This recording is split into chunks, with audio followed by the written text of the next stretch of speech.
We're building a smart garden at the CNET Smart Home. To celebrate the arrival of spring, we're taking a closer look at all kinds of outdoor tech.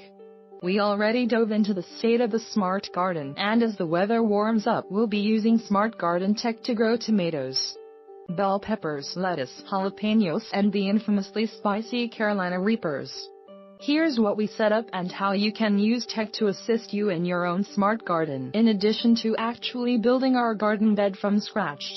The majority of our work went into making a custom-designed smart watering system. Proper watering is the most important aspect of gardening, so we focused on that first and foremost. Building our garden bed took a long day of work. We only needed a single smart piece in our smart irrigation setup, the Orbit Beehive Faucet Timer Plus.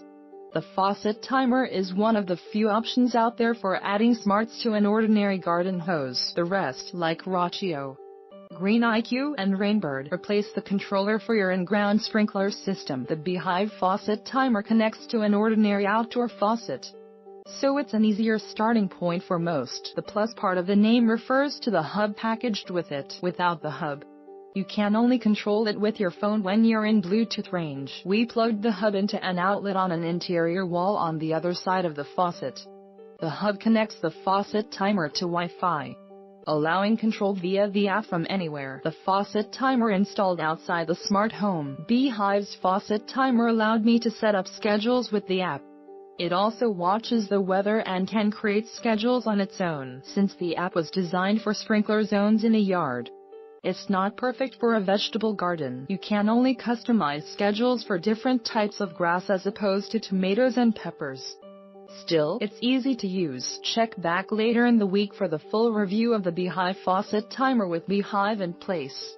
We set about delivering the water from our faucet to our garden. We used several pieces to build our own drip irrigation system, each of which you can easily find in any hardware store. We connected a splitter to the faucet so we could make our drip irrigation permanent and still have access to the hose if we needed it. We connected the Beehive to the splitter. Then, we attached a backflow preventer and a pressure reducer. We want the water dripping onto the plants, not spraying. We attached a standard 100-foot garden hose to those pieces and ran it along the wall from the faucet toward our garden. We connected the hose to irrigation supply tubing and ran that tubing under the ground from the wall to our garden bed. We dug a path for it under our garden bed and then ran it to the surface of the dirt along the upper boundary of where we're planning to put the Carolina Reapers, our smart garden plan.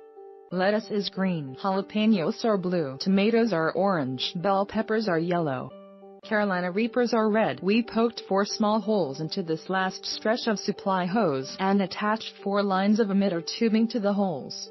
We looped the tubing around the area designated for each plant. We'll give our tomatoes, bell peppers, jalapeños, and lettuce a similar amount of water, so we made the loops big enough to include 4 emitter holes each. We are going to give the Carolina Reapers a little less water than the rest, so we used smaller loops with only 3 holes. Varying the size of the loops was an easy way for us to customize watering for different plant needs while still drawing water from the same source. Finally, we plugged the ends of our emitter tubes and capped the end of the irrigation tubing with a flush adapter so we can rinse the system if we need to. With that, we turned a single smart piece of hardware into a remotely controllable, weather-aware drip irrigation system. The Orbit Beehive Faucet Timer Plus costs $70, or you can just get the faucet timer for $40. Altogether, the rest of the pieces cost roughly $100, roughly £70 or 130 Australian dollars. Though they aren't yet widely available in the UK or Australia, we decided against using a plant sensor, as the Beehive is smart enough to watch the weather on its own. Also, plant sensors as a category are wilting. As the seasons progress, we'll keep our eyes open for a new good option if we need more refinement.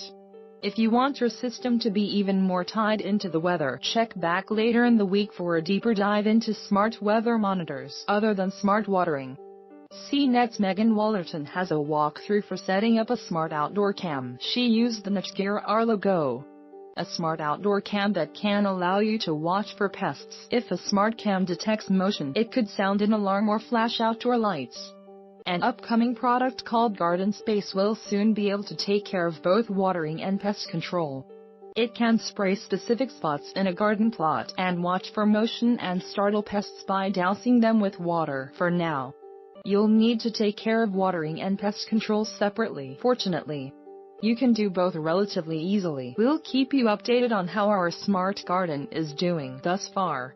We've only planted lettuce as it can handle the colder temps. Eventually, we'll plant the rest and we'll be sure to record it when we finally get to try those Carolina Reapers.